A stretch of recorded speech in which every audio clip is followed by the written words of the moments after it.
Final del juego, de Julio Cortázar.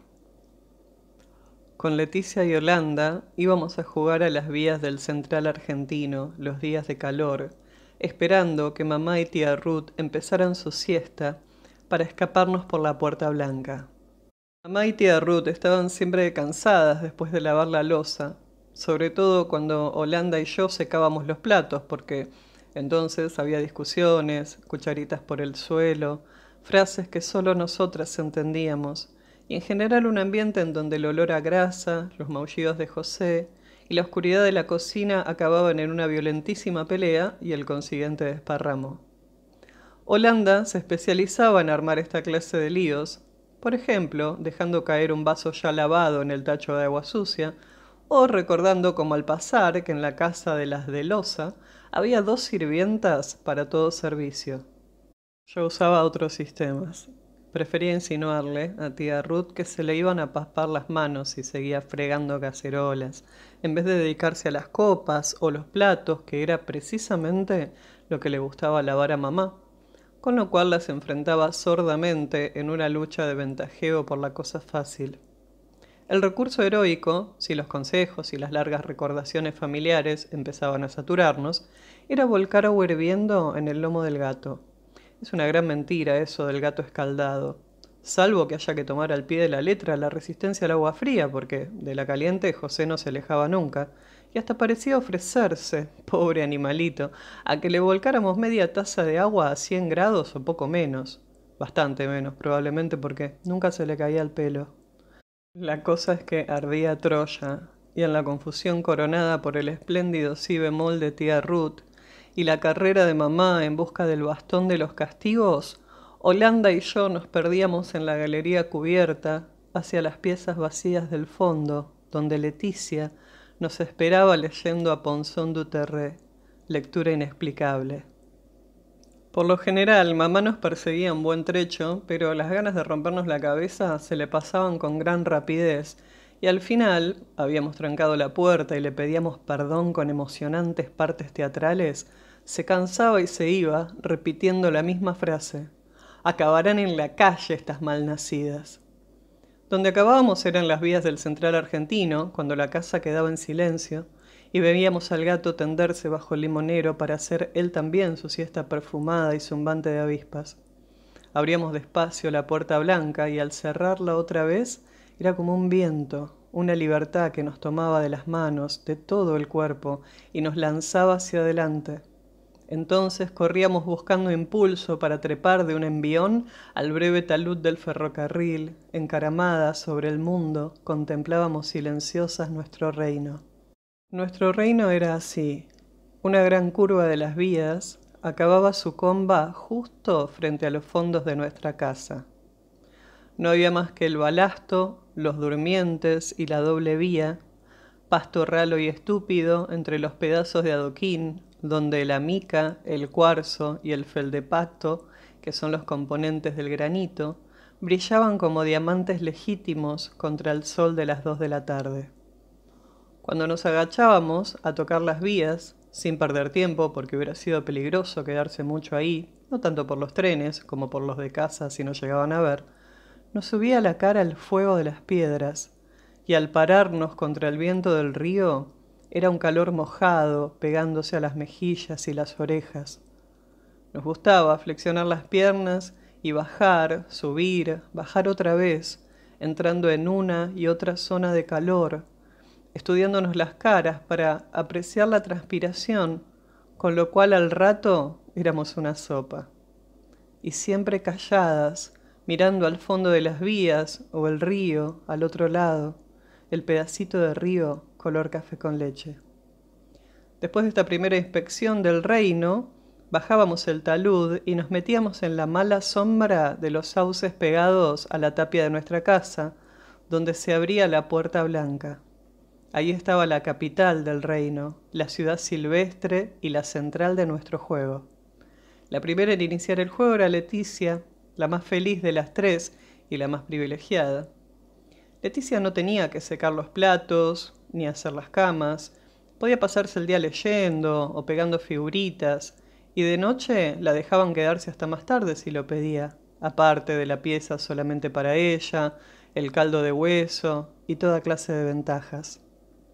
Poco a poco se había ido aprovechando de los privilegios y desde el verano anterior dirigía el juego. Yo creo que en realidad dirigía el reino.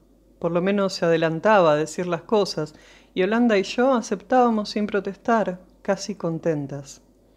Es probable que las largas conferencias de mamá sobre cómo debíamos portarnos con Leticia hubieran hecho su efecto, o simplemente la queríamos bastante y no nos molestaba que fuese la jefa. Lástima que no tenía aspecto para jefa. Era la más baja de las tres y tan flaca. Holanda era flaca y yo nunca pesé más de 50 kilos, pero Leticia era la más flaca de las tres y para peor, una de esas flacuras que se ven de afuera, en el pescuezo y las orejas.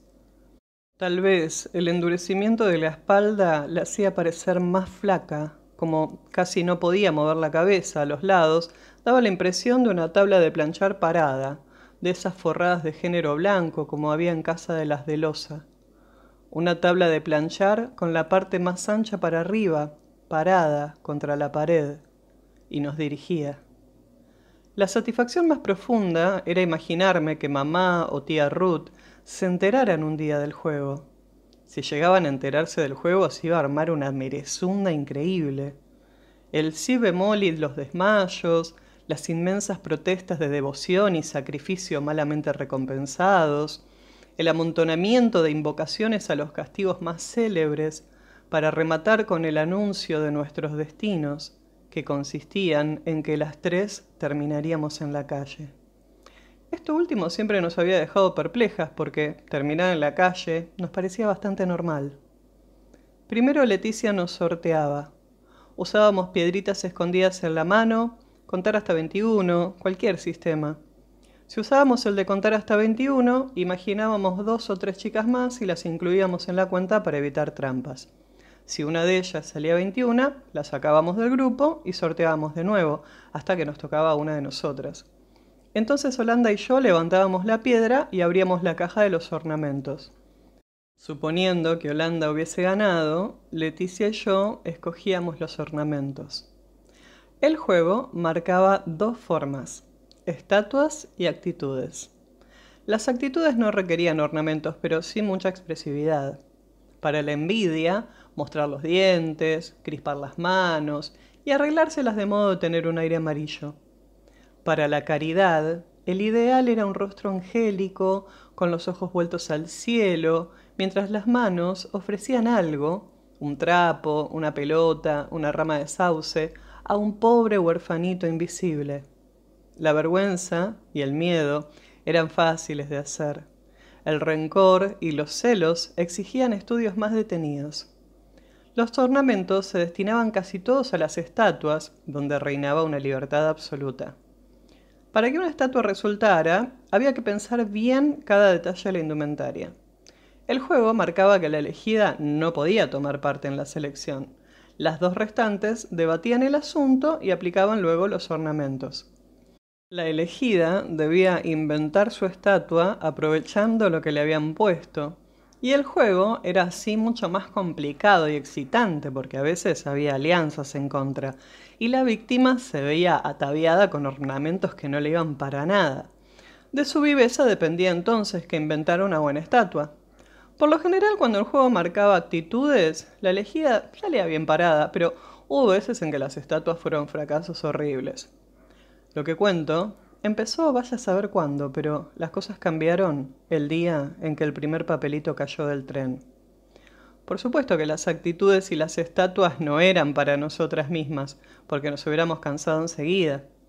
El juego marcaba que la elegida debía colocarse al pie del talud, saliendo de la sombra de los sauces, y esperar el tren de las 2:08 que venía del Tigre.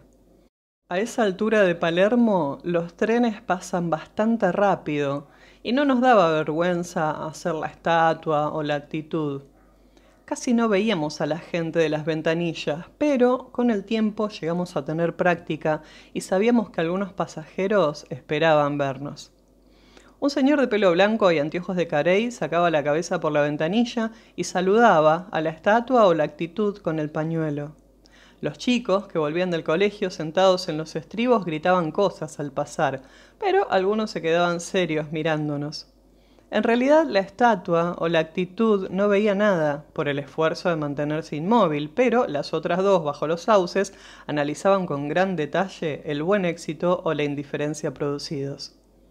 Fue un martes cuando cayó el papelito al pasar el segundo coche. Cayó muy cerca de Holanda, que ese día era la maledicencia, y rebotó hasta mí. Era un papelito muy doblado y sujeto a una tuerca. Con letra de varón, y bastante mala, decía: muy lindas estatuas. Viajo en la tercera ventanilla del segundo coche. Ariel B. Nos pareció un poco seco, con todo ese trabajo de atarle la tuerca y tirarlo, pero nos encantó. Sorteamos para saber quién se lo quedaría y me lo gané. Al otro día ninguna quería jugar para poder ver cómo era Ariel B, pero temimos que interpretara mal nuestra interrupción, de manera que sorteamos y ganó Leticia. Nos alegramos mucho con Holanda porque Leticia era muy buena como estatua, pobre criatura. La parálisis no se notaba estando quieta, y ella era capaz de gestos de una enorme nobleza. Como actitudes elegía siempre la generosidad, el sacrificio y el renunciamiento. Como estatuas buscaba el estilo de Venus de la Sala, que la tía Ruth llamaba la Venus del Nilo. Por eso le elegimos ornamentos especiales para que Ariel se llevara una buena impresión. Le pusimos un pedazo de terciopelo verde a manera de túnica y una corona de sauce en el pelo. Como andábamos de manga corta, el efecto griego era grande. Leticia se ensayó un rato a la sombra y decidimos que nosotras nos asomaríamos también y saludaríamos a Ariel con discreción, pero muy amables. Leticia estuvo magnífica. No se le movía ni un dedo cuando llegó el tren. Como no podía girar la cabeza, la echaba para atrás, juntando los brazos al cuerpo casi como si le faltaran. Aparte, el verde de la túnica era como mirar la Venus del Nilo. En la tercera ventanilla vimos a un muchacho de rulos rubios y ojos claros que nos hizo una gran sonrisa al descubrir que Holanda y yo los saludábamos. El tren se lo llevó en un segundo, pero eran las 4:30 y todavía discutíamos si vestía de oscuro, si llevaba corbata roja y si era odioso o simpático. El jueves yo hice la actitud del desaliento y recibimos otro papelito que decía: las tres me gustan mucho, Ariel. Ahora él sacaba la cabeza y un brazo por la ventanilla y nos saludaba riendo. Le calculamos 18 años, seguras que no tenía más de 16, y convinimos en que volvía diariamente de algún colegio inglés. Lo más seguro de todo era el colegio inglés, no aceptábamos un incorporado cualquiera. Se vería que Ariel era muy bien. Pasó que Holanda tuvo la suerte increíble de ganar 3 días seguidos. Superándose, hizo las actitudes del desengaño y el latrocinio, y una estatua dificilísima de bailarina, sosteniéndose en un pie desde que el tren entró en la curva. Al otro día gané yo, y después de nuevo. Cuando estaba haciendo la actitud del horror, recibí casi en la nariz un papelito de Ariel, que al principio no entendimos. La más linda es la más haragana. Leticia fue la última en darse cuenta. La vimos que se ponía colorada y se iba a un lado, y Holanda y yo nos miramos con un poco de rabia. Lo primero que se nos ocurrió sentenciar fue que Ariel era un idiota, pero no podíamos decirle eso a Leticia, pobre ángel, con su sensibilidad y la cruz que llevaba encima. Ella no dijo nada, pero pareció entender que el papelito era suyo y se lo guardó. Ese día volvimos bastante calladas a casa y por la noche nos jugamos juntas. En la mesa Leticia estuvo muy alegre, le brillaban los ojos, y mamá miró 1 o 2 veces a la tía Ruth como poniéndola de testigo de su propia alegría. En aquellos días estaban ensayando un nuevo tratamiento fortificante para Leticia y por lo visto era una maravilla lo bien que le sentaba. Antes de dormirnos, Holanda y yo hablamos del asunto. No nos molestaba el papelito de Ariel. Desde un tren andando las cosas se ven como se ven, pero Nos parecía que Leticia se estaba aprovechando demasiado de su ventaja sobre nosotras. Sabía que no le íbamos a decir nada, y que en una casa donde hay alguien con un defecto físico y mucho orgullo, todos juegan a ignorarlo, empezando por el enfermo, o más bien se hacen los que no saben que el otro sabe. Pero tampoco había que exagerar y la forma en que Leticia se había portado en la mesa o su manera de guardarse el papelito era demasiado. Esa noche yo volví a soñar mis pesadillas con trenes. Anduve de madrugada por enormes playas ferroviarias cubiertas de vías llenas de empalmes, viendo a distancia las luces rojas de locomotoras que venían, calculando con angustia si el tren pasaría a mi izquierda, o a la vez amenazada por la posible llegada de un rápido a mi espalda, o, lo que era peor, que a último momento uno de los trenes tomara uno de los desvíos y se me viniera encima. Pero de mañana me olvidé porque Leticia amaneció muy dolorida y tuvimos que ayudarla a vestirse. Nos pareció que estaba un poco arrepentida de lo de ayer y fuimos muy buenas con ella, diciéndole que esto le pasaba por andar demasiado y que tal vez lo mejor sería que se quedara leyendo en su cuarto. Ella no dijo nada, pero vino a almorzar a la mesa y a las preguntas de mamá contestó que ya estaba muy bien y que casi no le dolía la espalda. Se lo decía y nos miraba. Esa tarde gané yo, pero en ese momento me vino un no sé qué, y le dije a Leticia que le dejaba mi lugar, claro que sin darle a entender por qué, ya que el otro la prefería que la mirara hasta cansarse. Como el juego marcaba estatua, le elegimos cosas sencillas para no complicarle la vida, y ella inventó una especie de princesa china, con aire vergonzoso, mirando al suelo y juntando las manos como hacen las princesas chinas. Cuando pasó el tren, Holanda se puso de espalda bajo los sauces, pero yo miré y vi que Ariel no tenía ojos más que para Leticia. La siguió mirando hasta que el tren se perdió en la curva y Leticia estaba inmóvil y no sabía que él acababa de mirarla así. Pero cuando vino a descansar bajo los sauces, vimos que sí sabía y que le hubiera gustado seguir con los ornamentos toda la tarde, toda la noche. El miércoles sorteamos entre Holanda y yo porque Leticia nos dijo que era justo que ella se saliera. Ganó Holanda con su suerte maldita, pero la carta de Ariel cayó de mi lado. Cuando la levanté, tuve el impulso de dársela a Leticia, que no decía nada, pero pensé que tampoco era cosa de complacerle todos los gustos, y la abrí despacio. Ariel anunciaba que al otro día iba a bajarse en la estación vecina y que vendría por el terraplén para charlar un rato. Todo estaba terriblemente escrito, pero la frase final era hermosa. Saludo a las 3 estatuas muy atentamente. La firma parecía un garabato, aunque se notaba la personalidad. Mientras le quitábamos los ornamentos a Holanda, Leticia me miró 1 o 2 veces. Yo les había leído el mensaje y nadie hizo comentarios, lo que resultaba molesto, porque al fin y al cabo Ariel iba a venir y había que pensar en esa novedad y decidir algo. Si en casa se enteraban, o por desgracia alguna de las de Loza le daba por espiarnos, con lo envidiosas que eran esas enanas, seguro que se iba a armar la merezunda. Además que era muy raro quedarnos calladas con una cosa así, sin mirarnos casi, mientras guardábamos los ornamentos y volvíamos por la puerta blanca. Tía Ruth nos pidió a Holanda y a mí que bañáramos a José, se llevó a Leticia para hacerle el tratamiento y por fin pudimos desahogarnos tranquilas. Nos parecía maravilloso que viniera Ariel, nunca habíamos tenido un amigo así. A nuestro primo Tito no lo contábamos, un tilingo que juntaba figuritas y creía en la primera comunión. Estábamos nerviosísimas con la expectativa y José pagó el pato, pobre ángel. Holanda fue más valiente y sacó el tema de Leticia. Yo no sabía qué pensar. De un lado me parecía horrible que Ariel se enterara, pero también era justo que las cosas se aclararan porque nadie tiene por qué perjudicarse a causa de otro. Lo que yo hubiera querido es que Leticia no sufriera. Bastante cruz tenía encima y ahora con el nuevo tratamiento y tantas cosas. A la noche, mamá se extrañó de vernos tan calladas y dijo, ¡qué milagro! Si nos habían comido la lengua los ratones. Después miró a tía Ruth y las dos pensaron que seguro que habíamos hecho alguna gorda y que nos remordía la conciencia. Leticia comió muy poco y dijo que estaba dolorida, que la dejaran ir a su cuarto a leer Rocambole. Holanda le dio el brazo, aunque ella no quería mucho, y yo me puse a tejer, que es una cosa que me viene cuando estoy nerviosa. 2 veces pensé ir al cuarto de Leticia.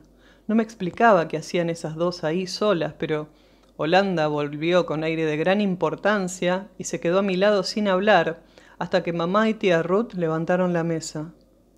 Ella no va a ir mañana. Escribió una carta y dijo que si él pregunta mucho, se la demos.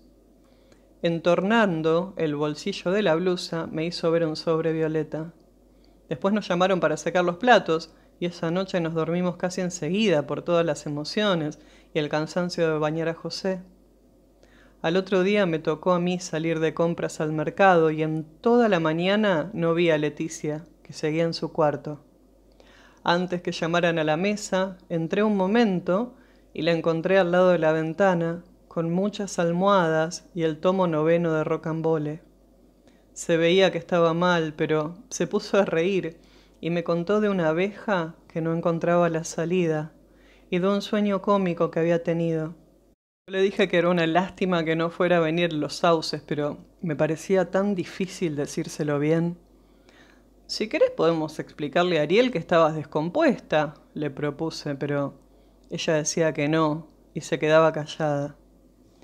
Yo insistí un poco en que viniera y al final me animé y le dije que no tuviese miedo, poniéndole como ejemplo que el verdadero cariño no conoce barreras y otras ideas preciosas que habíamos aprendido en el tesoro de la juventud, pero era cada vez más difícil decirle nada porque ella miraba a la ventana y parecía como si fuera a ponerse a llorar.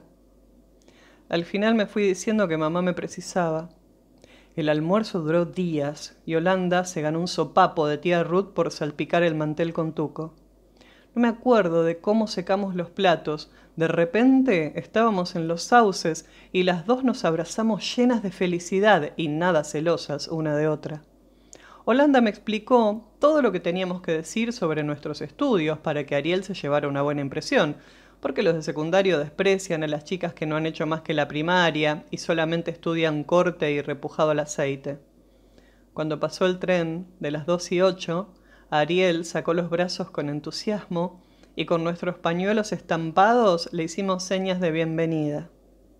Unos 20 minutos después lo vimos llegar por el terraplén y era más alto de lo que pensábamos y todo de gris.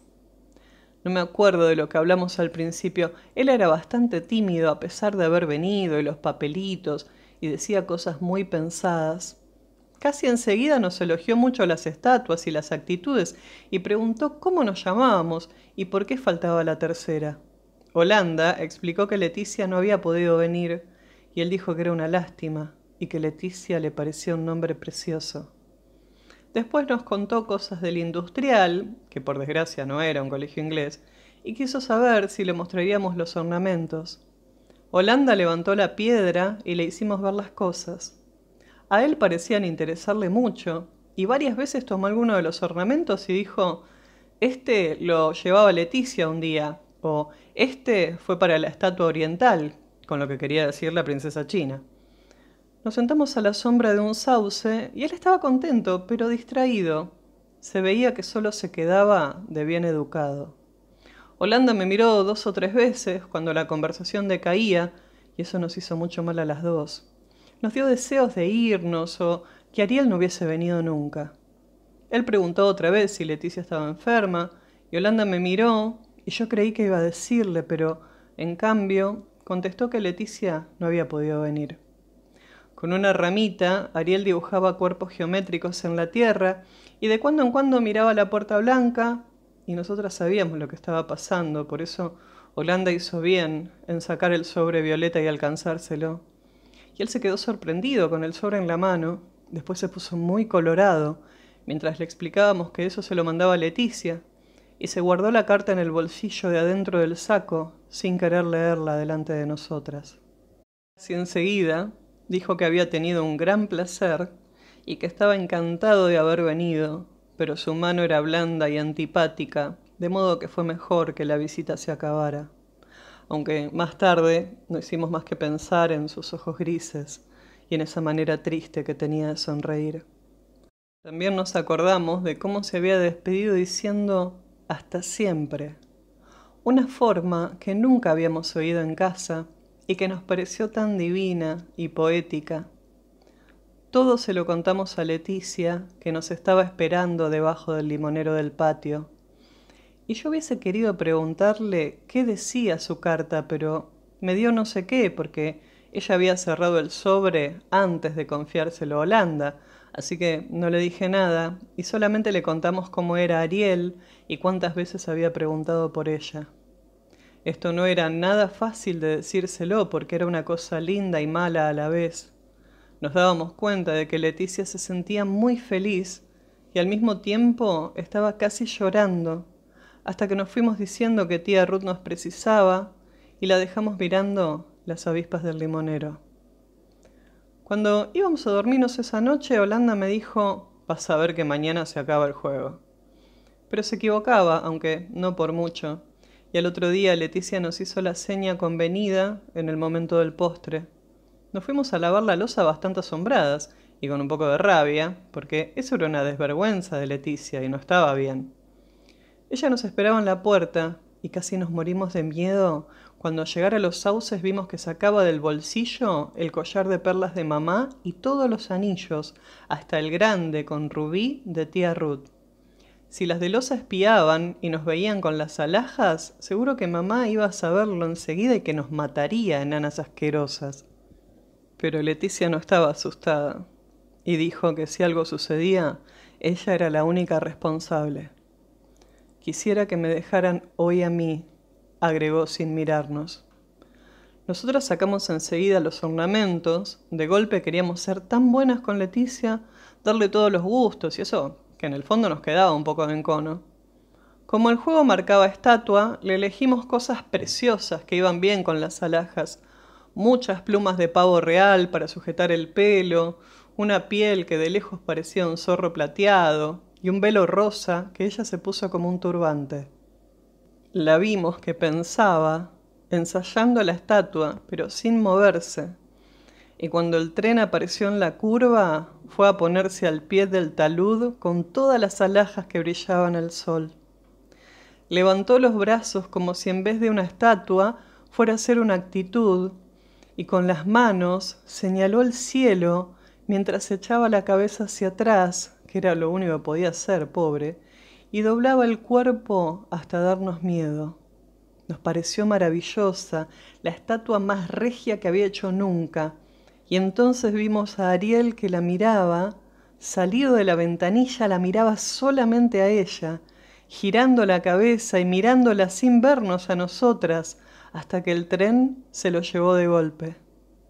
No sé por qué las dos corrimos al mismo tiempo a sostener a Leticia, que estaba con los ojos cerrados y grandes lágrimas por toda la cara. Nos rechazó sin enojo, pero la ayudamos a esconder las alhajas en el bolsillo y se fue sola a casa, mientras guardábamos por última vez los ornamentos en su caja. Casi sabíamos lo que iba a suceder, pero lo mismo, al otro día fuimos las dos a los sauces. Después que tía Ruth nos exigió silencio absoluto para no molestar a Leticia, que estaba dolorida y quería dormir. Cuando llegó el tren, vimos sin ninguna sorpresa la tercera ventanilla vacía. Y mientras nos sonreíamos, entre aliviadas y furiosas, imaginamos a Ariel viajando del otro lado del coche, quieto en su asiento, mirando hacia el río con sus ojos grises.